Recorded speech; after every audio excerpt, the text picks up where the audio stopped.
Hello friends, আমি সুচি। আশা করি সবাই ভালো আছো, আমিও খুব ভালো আছি।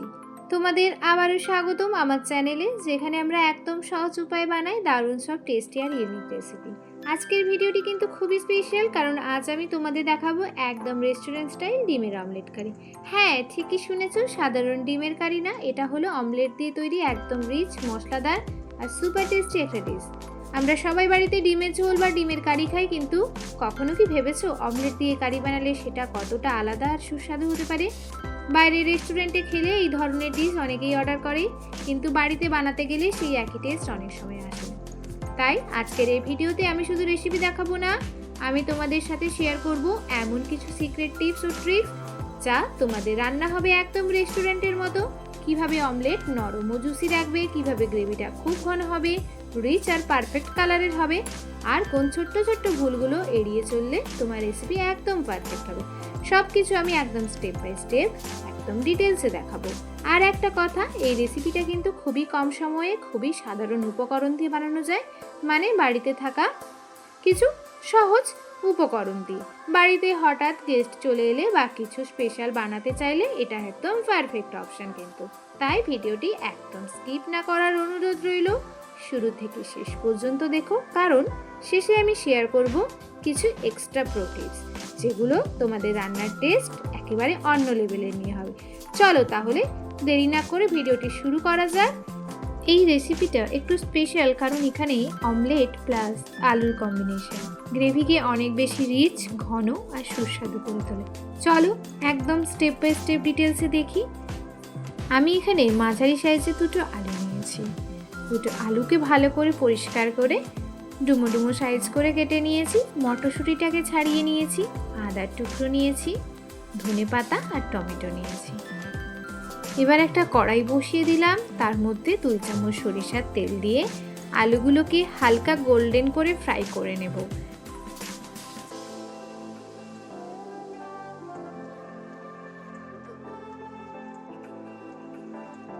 আঁকা চাপা দিয়ে আলুটাকে কুক হতে দিলাম। এই সময় আমি টমেটোটাকে কুচি করে কেটে নিচ্ছি। আমি এখানে একটা টমেটো ইউজ করেছি, তোমরা চাইলে এখানে তোমাদের পরিমাণ মতো টমেটো বাড়িয়ে নিতে পারো। টমেটোটাকে আমি কুচি করে কেটে নিচ্ছি। টমেটো কাটা হয়ে গেলে ঢাকনাটা খুলে দেখলাম আলুটা কুক হয়েছে নাকি। আলুটা এখনো কুক হতে বাকি আছে, তো আমি আবারও একটু ঢাকা দিয়ে আলুটা কুক হতে দিচ্ছি।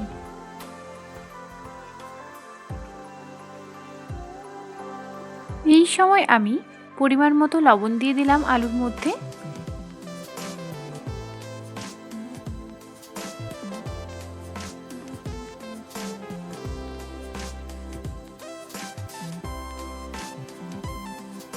যেহেতু আমরা অমলেট কারি বানাচ্ছি, তো আমি এখানে ব্যবহার করেছি 4টে ডিম, 2টো মাঝারি সাইজের পেঁয়াজ, একটা রসুন আর কাঁচা লঙ্কা নিয়েছি। তোমরা কাঁচা লঙ্কার পরিবর্তে শুকনো লঙ্কা ইউজ করতে পারো। 2টো মাঝারি সাইজের পেঁয়াজ নিয়েছিলাম। সেই পেঁয়াজটাকে খোসা ছাড়িয়ে ভালো করে পরিষ্কার করে নিয়ে একটা পেঁয়াজকে আমি ঝিরিঝিরি করে কাট করছি, আর একটা পেঁয়াজকে আমি একটু বড় সাইজ রাখছি, কারণ ওটাকে ব্লেন্ড করব। এবার কড়াইয়ের ঢাকনা খুলে দেখলাম আলু আমাদের একদম কুক হয়ে গেছে। এরপর গ্রেভির জন্য মশলাটা রেডি করে নেব। আমি এখানে 2 টুকরো আদা নিয়েছি, রসুন 1 কোয়া নিয়েছি, সেটাকে ভালো করে ছাড়িয়ে পরিষ্কার করে দিয়ে দিলাম। টমেটোটা যেটা কুচি করে রেখেছিলাম সেটাও দিয়ে দিচ্ছি, আর ইউজ করেছি গোটা গরম মশলা, এলাচ, লবঙ্গ, দারচিনি। আর টমেটোটা যেটা বড় সাইজের কেটে রেখেছিলাম সেটাও দিয়ে দিলাম, আর 1 চামচ জিরে দিয়ে আর অল্প পরিমাণ জল দিয়ে এটাকে একটা স্মুথ পেস্ট রেডি করে নেব। আমি এখানে ইউজ করেছি 1 চামচ ধনে গুঁড়ো। এবার জল দিয়ে এটাকে একটা স্মুথ পেস্ট রেডি করে নিচ্ছি। তোমরা এখানে চাইলে রেড চিলি পাউডার ইউজ করতে পারো। এবার আমরা কিন্তু অমলেটটা তৈরি করে নেব। অমলেট তৈরি করতে আমরা সবাই জানি, খুবই স্বাভাবিক। একটা বড় বাটিতে আমি 4টে ডিম ফাটিয়ে নিচ্ছি। এর মধ্যে পেঁয়াজ কুচি, কাঁচা লঙ্কা কুচি, ধনেপাতা, লবণ, হলুদ সহযোগে ভালো করে এটাকে ফেটিয়ে নেব। এর মধ্যে আমি একটু কিচেন কিং মশলা দিয়েছিলাম, তাতে টেস্টটা আরও ভালো হয়েছিল। চাইলে তোমরা গোলমরিচ গুঁড়োও দিতে পারো, আমি এখানে গোলমরিচ গুঁড়ো দিয়েছি, আর ক্যাচের চাট মশলা দিয়েছিলাম।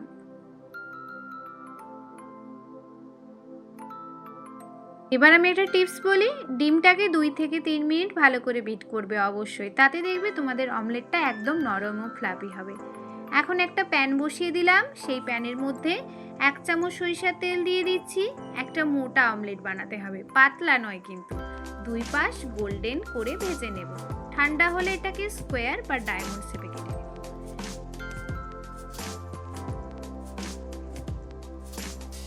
সবাইকে একটা ছোট্ট রিকোয়েস্ট করছি, প্লিজ কেউ ভিডিওটি একটু স্কিপ করো না, আর অবশ্যই লাইক করতে ভুলে গেলে একটা লাইক করে দিও, আর অবশ্যই একটা হাইপ করে দিও প্লিজ। আর চ্যানেলটি সাবস্ক্রাইব করা না থাকলে সাবস্ক্রাইব করে পাশে থেকেও আরও নিত্য নতুন ভিডিও পেতে নোটিফিকেশান অন করতে কিন্তু ভুলো না। ডিমের অমলেট কিন্তু আমাদের রেডি। ওহ, এইভাবে খেয়ে নিও না কিন্তু অমলেটটা, এখনও কিন্তু বাকি আছে রান্নাটা। আমি তো এখন ভয়েস ওভার দিচ্ছি, আমারই জিভে জল চলে এসেছে। কি তোমাদেরও তো জিভে জল চলে এসেছে নিশ্চয়ই? তো দেরি কেন করছো? তোমাদের হাতের কাছে সব উপকরণ আছে, তোমরা এক্ষুনি ঝটপট বানিয়ে নাও এই রেসিপিটি। সব অমলেটগুলো রেডি, আমি আমার পছন্দ মতো শেপ দিয়ে দিয়েছি, তোমরা তোমাদের মতো পছন্দ মতো শেপ দিয়ে দেবে। এবার ওই কড়াইতে আমি 1 চামচ সরষের তেল দিয়ে দিলাম। ফোড়নের জন্য আমি এখানে ইউজ করছি 1 চামচ জিরে, তোমরা এখানে শুকনো লঙ্কাও দিতে পারো। এবার ঝিরি করে কেটে রাখা পেঁয়াজটা দিয়ে দিচ্ছি।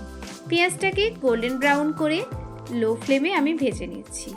এরপর আমি কুচি করে রাখা টমেটো আর অল্প 1 চিমটে লবণ দিচ্ছি, যাতে টমেটো আর পেঁয়াজটা একটু মজে যায়।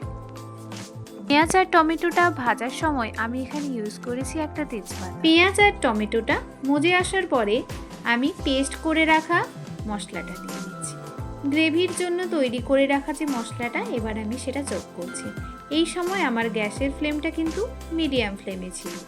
আমি এটা ক্রমাগত নাড়তে থাকবো, না হলে কিন্তু নিচে লেগে যাওয়ার সম্ভাবনা থাকে। এবার আমি স্বাদ মতো লবণ আর পরিমাণ মতো হলুদ যোগ করে দিলাম।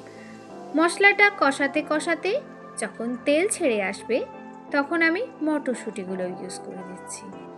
আর এখানে গ্রেভির জন্য আমি গরম জল ইউজ করেছি, তোমরা গরম জল ইউজ করবে, দেখবে তাতে টেস্টটা খুবই ভালো হয়। আর মশলা কষানোর সময় যদি সামান্য জল দাও, তাতে কিন্তু মশলা পুড়ে যাবে না। আমি কিন্তু ক্রমাগত নাড়াতে থাকছি, তোমরা কিন্তু দেখতেই পাচ্ছ। এখানে বেশিরভাগ মানুষ ভুল করে, মশলা ঠিকভাবে কষানো না হলে পুরো টেস্টটাই কিন্তু নষ্ট হয়ে যাবে। এই মুহূর্তে যদি তুমি একটু ধৈর্য রাখো, তাহলে ফাইনাল রেজাল্ট হবে একদম কিন্তু পারফেক্ট। এবার কিন্তু আমি ভেজে রাখা আলুগুলো যোগ করে দিচ্ছি।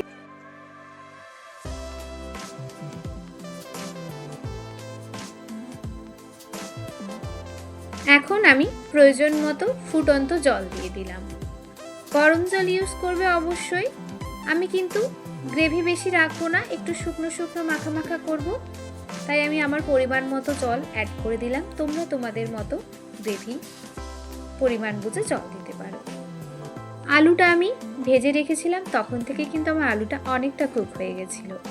আলুটা আমি চেক করে নিলাম, আলু আমার একদম সেদ্ধ হয়ে গেছে। এবার ডিমের অমলেটগুলো আমি যোগ করছি। ডিমের অমলেটগুলো যোগ করে 5 মিনিট ঢেকে রান্না করব। এখন কিন্তু খুব সাবধানে কাজ করতে হবে, বেশি নাড়াচাড়া করলে অমলেটটা কিন্তু ভেঙে যাওয়ার সম্ভাবনা থাকে। এই মুহূর্তটাই সবচেয়ে ইম্পর্টেন্ট, এখান থেকেই আসবে একদম ফাইনাল টেস্ট। ডিমের অমলেটগুলো আমি একটু ঝোলের মধ্যে মিশিয়ে নিচ্ছি, তাতে ওর মধ্যে গ্রেভিগুলো ঢুকে গেলে ওর টেস্টটা অনেক ভালো আসবে। একদম শেষে ফ্রেশ ধনেপাতা ছড়িয়ে দিচ্ছি। আমাদের কিন্তু ডিমের অমলেট কারি রেডি হয়ে গেছে। তো বন্ধুরা, আমাদের আজকে রেডি হয়ে গেছে একদম সুপার টেস্টি আলু দিয়ে ডিমের অমলেট কারি। দেখতেই পাচ্ছ গ্রেভিটা কত সুন্দর ঘন আর রিচ হয়েছে, আর অমলেটের পিসগুলো একদম পারফেক্টভাবে কিন্তু সেট হয়ে আছে। এটা তুমি গরম গরম ভাত, রুটি, পরোটা, লুচির সাথে সার্ভ করতে পারো। বিশ্বাস করো, একবার বাড়িতে বানালে সবাই বলবে এইটাই তো একদম রেস্টুরেন্টের থেকেও ভালো হয়েছে। আজকের ভিডিওতে আমি চেষ্টা করেছি প্রতিটা স্টেপ একদম ডিটেলসে দেখাতে, সাথে অনেক গুরুত্বপূর্ণ টিপস আর ট্রিক্স শেয়ার করেছি, যেগুলো ফলো করলে তোমার রান্নার টেস্ট অনেকটাই আপগ্রেড হয়ে যাবে। তুমি যদি এই রেসিপিটা ট্রাই করো তাহলে অবশ্যই কমেন্টে জানিও কেমন হয়েছে, আর যদি কোনো ডাউট থাকে বা অন্য কোনো রেসিপি দেখতে চাও সেটাও লিখে জানাতে পারো। আমি অবশ্যই রিপ্লাই করার চেষ্টা করব। ভিডিওটি ভালো লাগলে অবশ্যই চ্যানেলটি সাবস্ক্রাইব করে পাশে থাকার অনুরোধ রইল। নোটিফিকেশানটা অন করতে ভুলো না। সবাই সুস্থ থাকো, ভালো থাকো। আজকের মতো আসি, আবার দেখা হচ্ছে নতুন কোনো রেসিপিতে। টাটা।